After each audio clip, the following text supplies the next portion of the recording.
ओम प्रां प्रीं प्रौं शः शनिश्चराय नमः।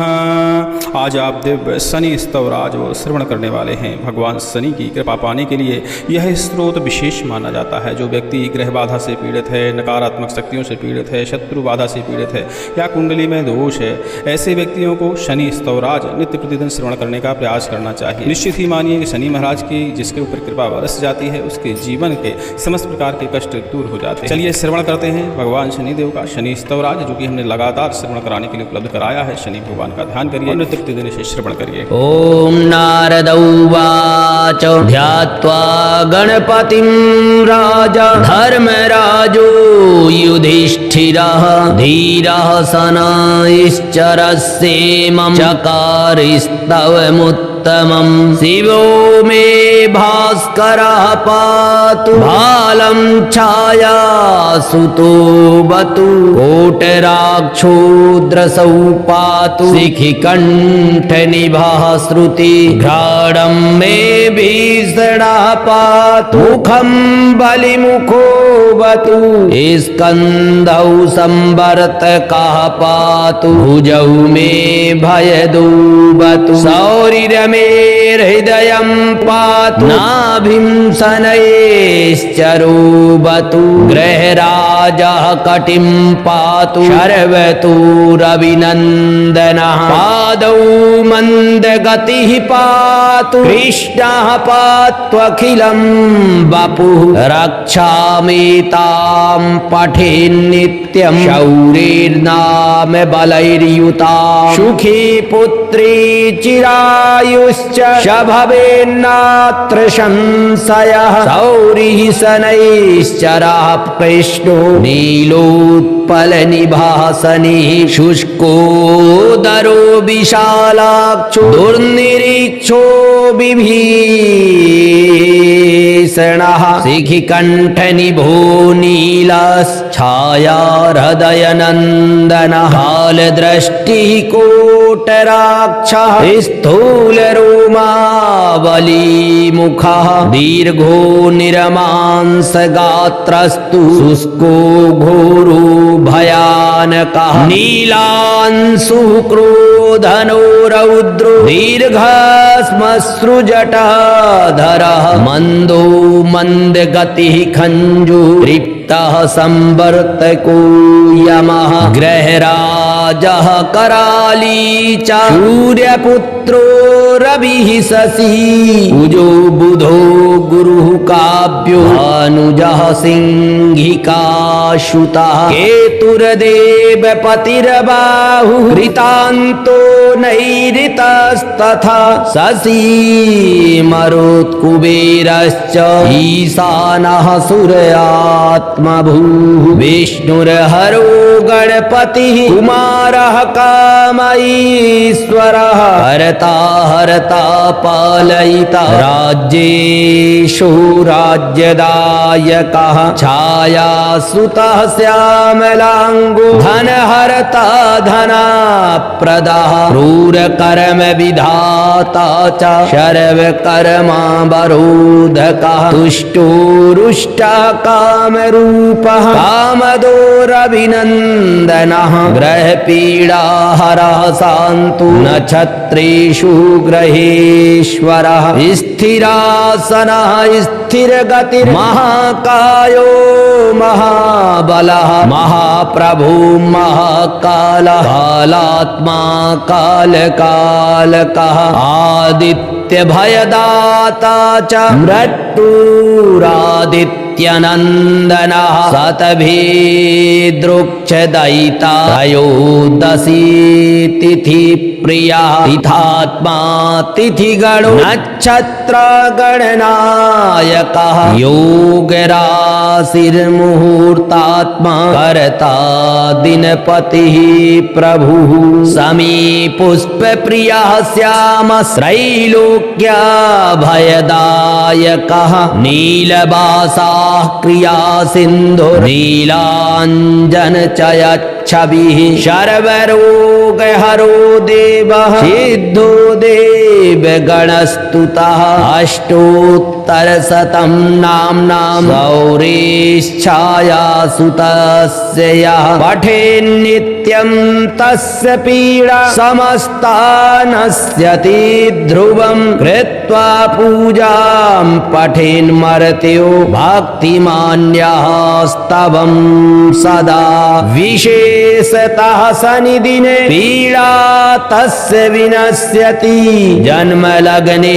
स्थितिर्वापि गोचरे क्रूरराशिगे दशासु च गते शौरे सदास्तवमिमं पठेत् पूजयेद्यः शनिं भक्त्या समीपुष्पाक्षताम्बरैः विधाय लोह्य प्रतिमां नरो दुःखाद् विमुच्यते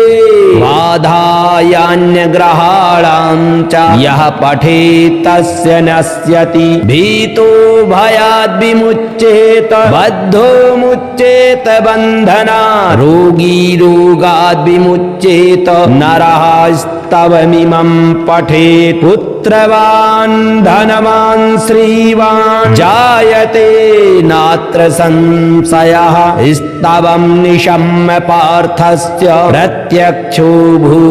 भूच्छनैश्चरः दत्त्वा राज्ञे वरः कामं शनिश्चान्तर्दधे तदा ॐ श्री भविष्यपुराणे शनिश्चरस्तवराजः सम्पूर्णम् ॐ प्रां प्रीं प्रौं सः शनिश्चराय नमः ॐ प्रां प्रीं प्रौं सः शनिश्चराय नमः ॐ प्रां प्रीं प्रौं सः शनिश्चराय नमः ॐ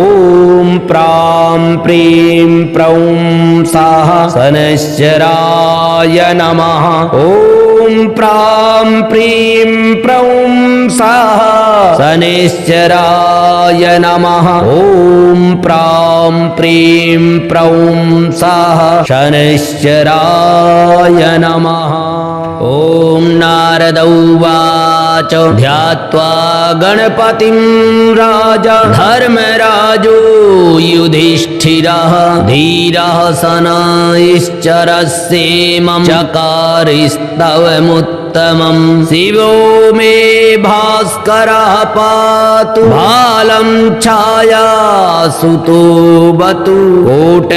कोटराक्षोद्रसौ पातु शिखिकण्ठनिभः श्रुति घ्राणं मे भीषणः पातु मुखं बलिमुखो बतु स्कन्धौ संवर्तकः पातु भुजौ मे भयदो बतु शौरिरमे हृदयं पातु नाभिं शनैश्चरो बतु गृहराजः कटिं पातु शर्वतोरभिनन्दनः पादौ मन्दगतिः पातु कृष्णः पात्वखिलं वपुः रक्षामेतां पठेन्नित्यं शौरिर्नाम बलैर्युतां सुखी पुत्री चिरायुश्च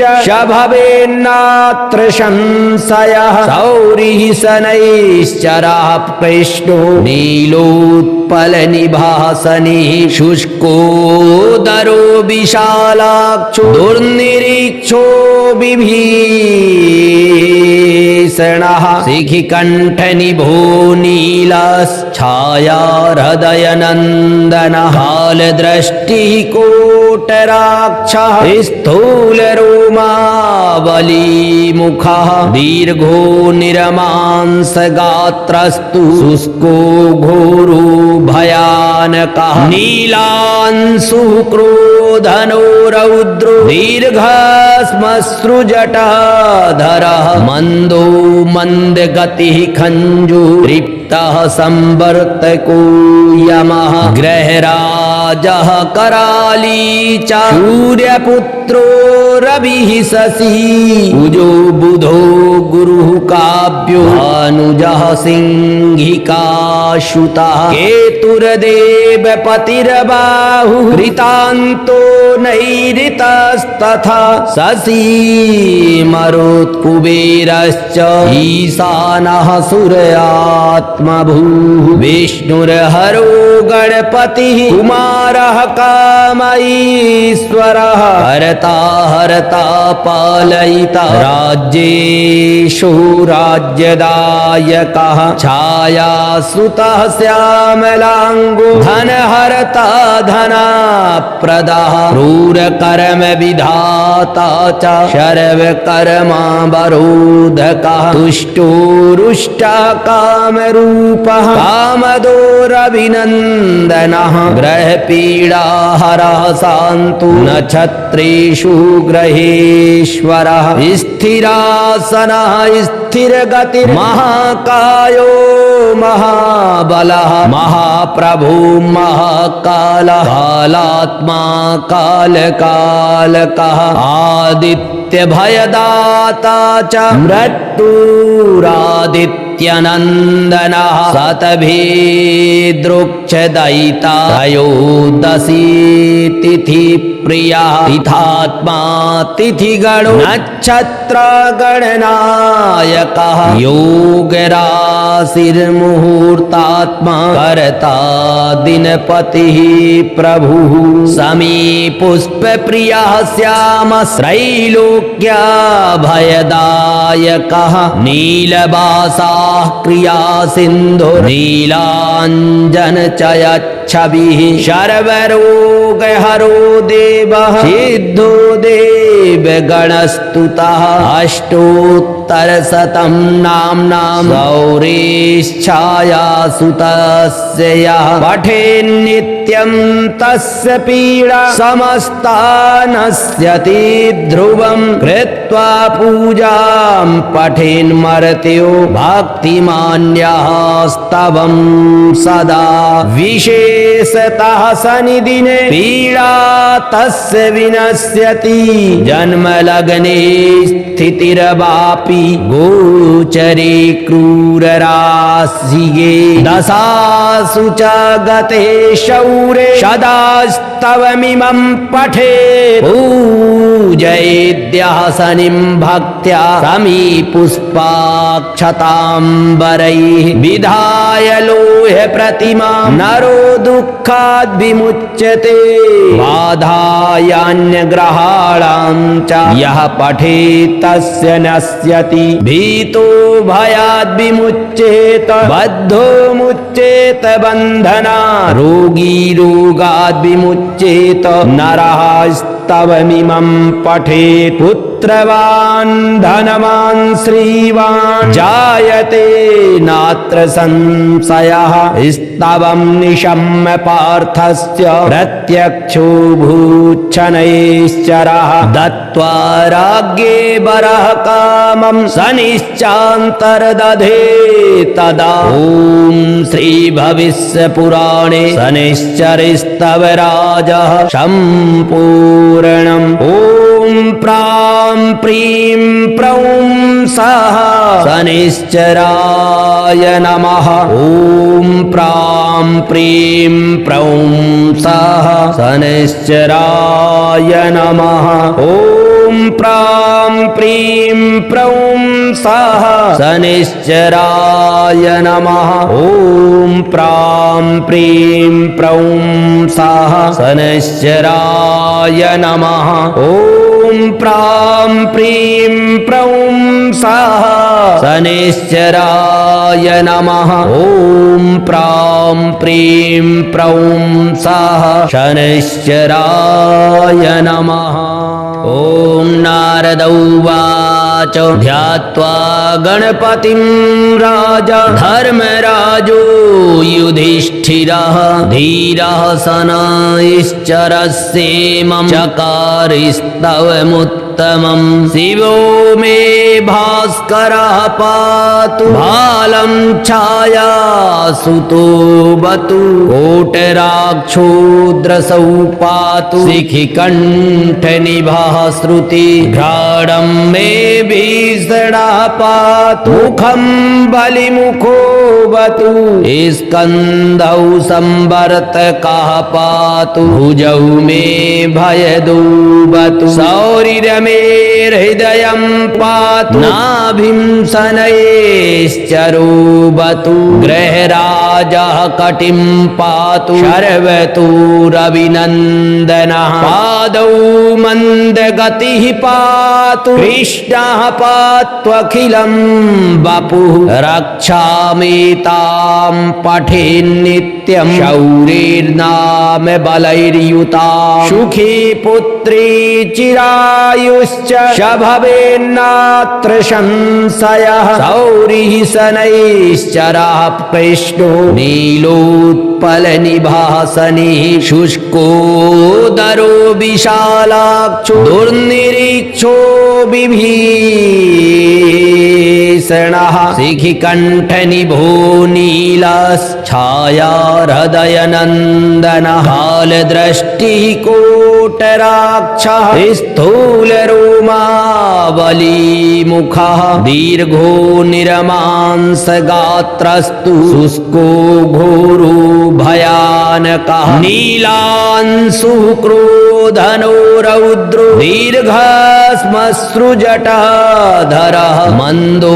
मन्दगतिः खञ्जुरिक्तः संवर्तको यमः गृहराजः कराली च सूर्यपुत्रो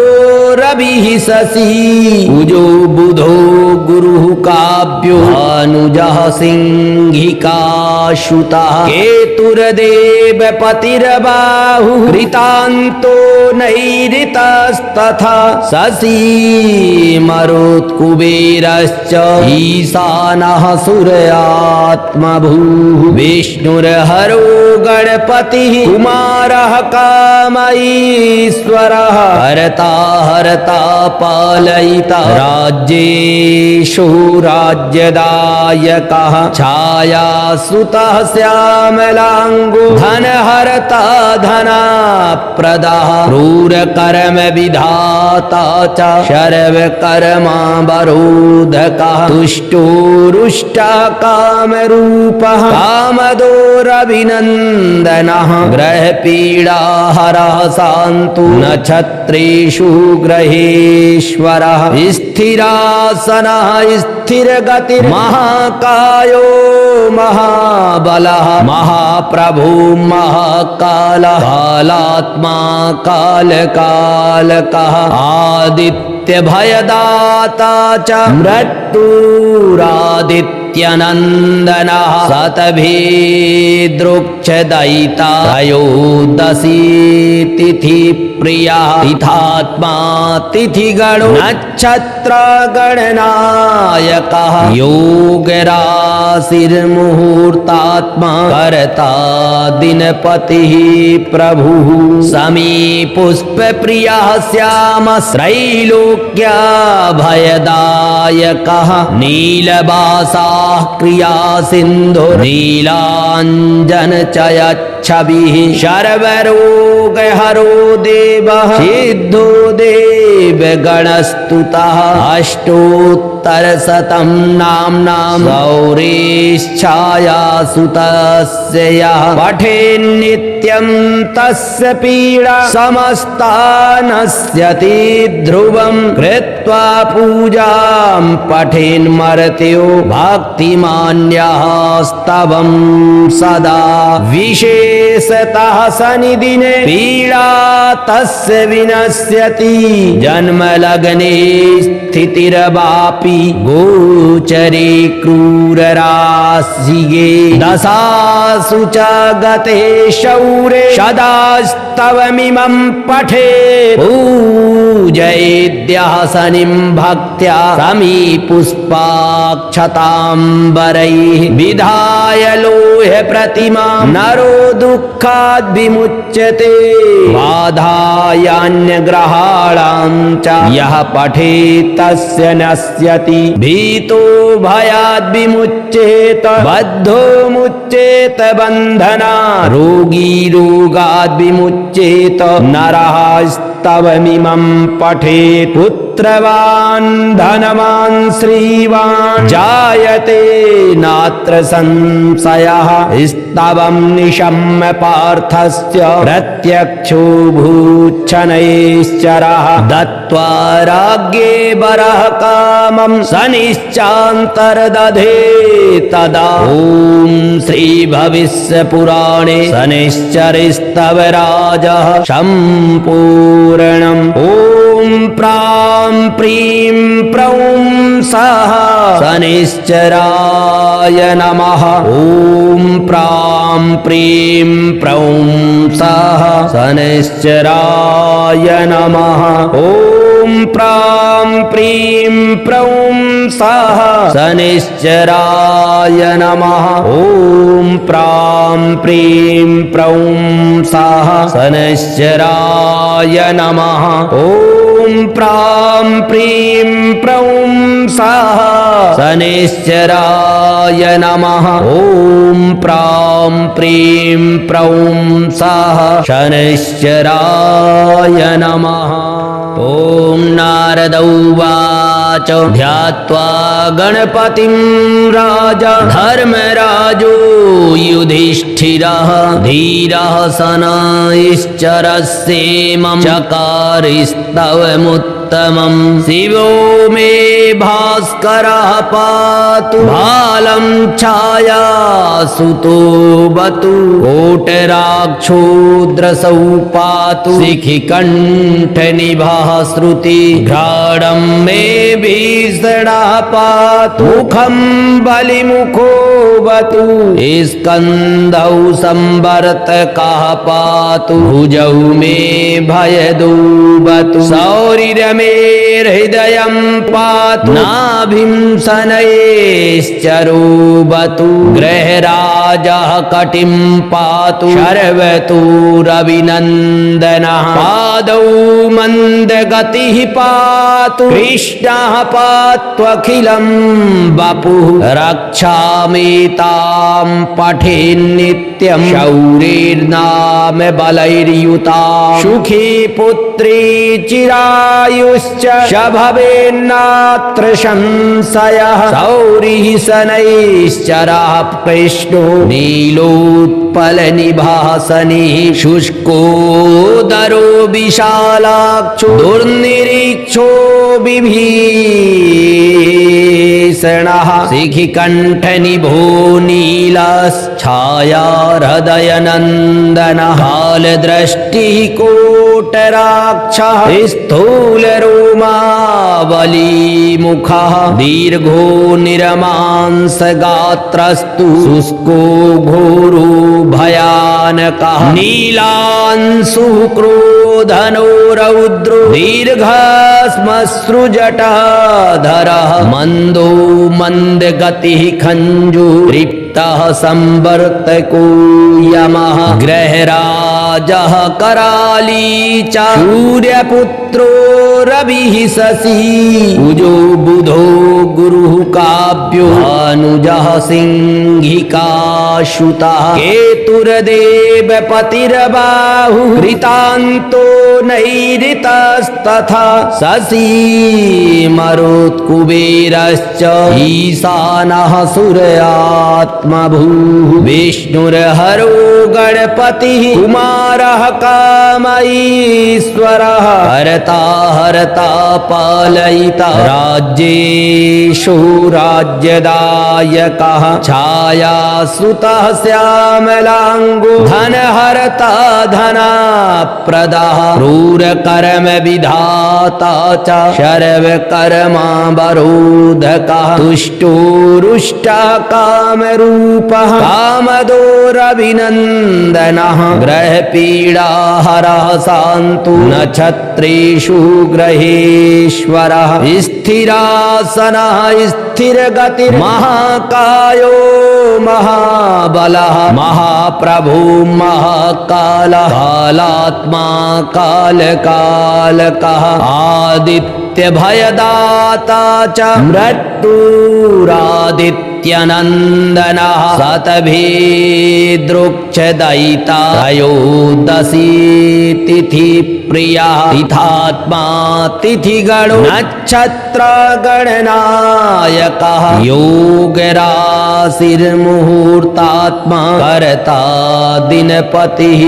प्रभुः समीपुष्पप्रियः श्यामश्रैलोक्याभयदायकः नीलबासाः क्रियासिन्धुर्नीलाञ्जनचयच्छविः सर्वरोगहरो देवः सिद्धो देवगणस्तुतः अष्टोत्तरशतं नाम्नां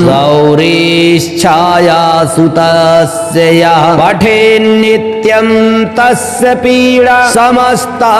नश्यति ध्रुवं कृत्वा पूजां पठेन्मर्त्यो भक्तिमान्यः स्तवं सदा विशेषतः शनिदिने पीडा तस्य विनश्यति जन्मलग्ने स्थितिर्वापि गोचरे क्रूरराशिगे दशासु च गते शौरे सदास्तवमिमं पठे पूजयेद्यः शनिं भक्त्या समीपुष्पाक्षताम्बरैः विधाय लोह्य प्रतिमां नरो दुःखाद् विमुच्यते बाधायान्यग्रहाणां च यः पठेत् तस्य नश्यति भीतो भयाद् विमुच्येत बद्धो मुच्येत बन्धनात् रोगी रोगाद् विमुच्येत नरः स्तवमिमं पठेत् पुत्रवान् धनवान् श्रीवान् जायते नात्र संशयः स्तवं निशम्य पार्थस्य प्रत्यक्षो भूच्छनैश्चरः दत्त्वा राज्ञे वरः कामं शनिश्चान्तर्दधे तदा ॐ श्री भविष्यपुराणे शनिश्चरस्तवराजः सम्पूर्णम् ॐ प्रां प्रीं प्रौं सः शनिश्चराय नमः ॐ प्रां प्रीं प्रौं सः शनिश्चराय नमः ॐ प्रां प्रीं प्रौं सः शनिश्चराय नमः ॐ प्रां प्रीं प्रौं सः शनिश्चराय नमः ॐ प्रां प्रीं प्रौं सः शनिश्चराय नमः ॐ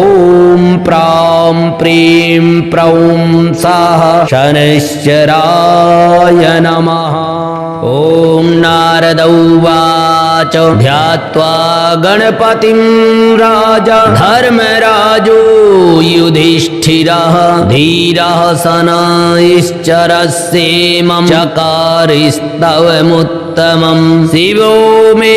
भास्करः पातु बालं छायासुतो बतु कोटराक्षोद्रसौ पातु शिखिकण्ठनिभः श्रुति घ्राणं मे भीषणः पातु मुखं बलिमुखो बतु स्कन्धौ संवर्तकः पातु भुजौ मे भयदो बतु शौरिरमे हृदयं पातु नाभिं शनैश्चरो बतु गृहराजः कटिं पातु शर्वतो रविनन्दनः पादौ मन्दगतिः पातु कृष्णः पात्वखिलं वपुः रक्षामेतां पठेन्नित्यं शौरिर्नाम बलैर्युता सुखी पुत्री चिरायुश्च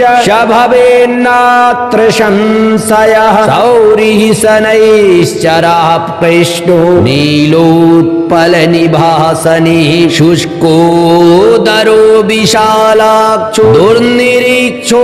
विभीषणः शिखिकण्ठनिभो नीलच्छाया हृदयनन्दनः कालदृष्टिः कोटराक्षः स्थूलरोमावलीमुखः दीर्घो निरमांसगात्रस्तु शुष्को घोरो भयानकः नीलांशुः क्रोधनो रौद्रो दीर्घश्मश्रुजटाधरः मन्दो मन्दगतिः खञ्जुरिप्तः संवर्तको यमः ग्रहराजः कराली च सूर्यपुत्रो रविः शशी कुजो बुधो गुरुः काव्यो भानुजः सिंहिकाश्रुतः केतुर्देवपतिर्बाहुः कृतान्तो नैऋतस्तथा शशी मरुत्कुबेरश्च ईशानः सूर्यात्मभूः विष्णुर्हरो गणपतिः कुमारः कामईश्वरः हरता हरता पालयिता राज्येषु राज्यदायकः छायासुतः श्यामलाङ्गो धनहरता धनप्रदः क्रूरकर्म विधाता च शर्वकर्मावरोधकः तुष्टो रुष्टः कामरूपः कामदोरभिनन्दनः ग्रहपीडाहरः शान्तु नक्षत्रेषु ग्रहेश्वरः स्थिरासनः स्थिरगतिर्महाकायो महाबलः महाप्रभु महाकालः कालात्मा कालकालकः आदित्यभयदाता च मृत्युरादित्यनन्दनः शतभिदृक्षदयिता त्रयोदशी तिथिप्रियः तिथात्मा तिथिगणो नक्षत्रगणनायकः योगराशिर्मुहूर्तात्मा कर्ता दिनपतिः प्रभुः समीपुष्पप्रियः श्यामश्रैलोक्यभयदायकः नीलवासाः क्रियासिन्धुः नीलाञ्जनचयच्छविः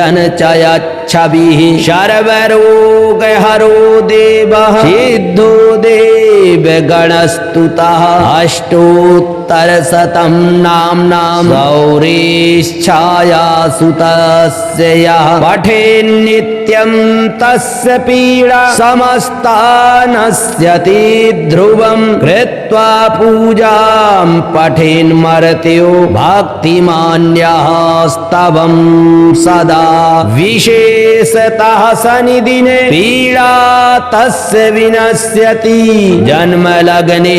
स्थितिर्वापि गोचरे क्रूरराशिगे दशासु च गते शौरे सदास्तवमिमं पठे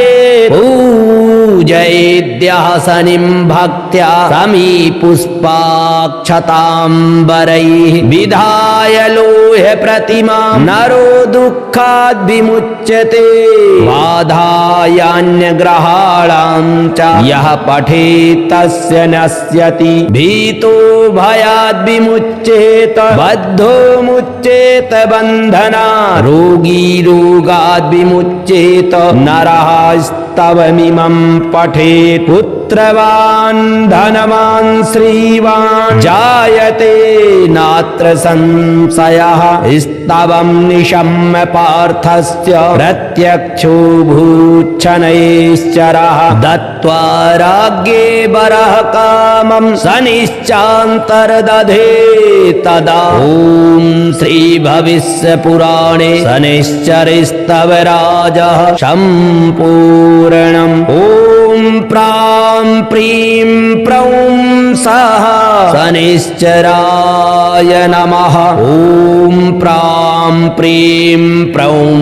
सः शनिश्चराय नमः ॐ ॐ प्रां प्रीं प्रौं सः शनिश्चराय नमः ॐ प्रां प्रीं प्रौं सः शनिश्चराय नमः ॐ प्रां प्रीं प्रौं सः शनिश्चराय नमः ॐ प्रां प्रीं प्रौं सः शनिश्चराय नमः।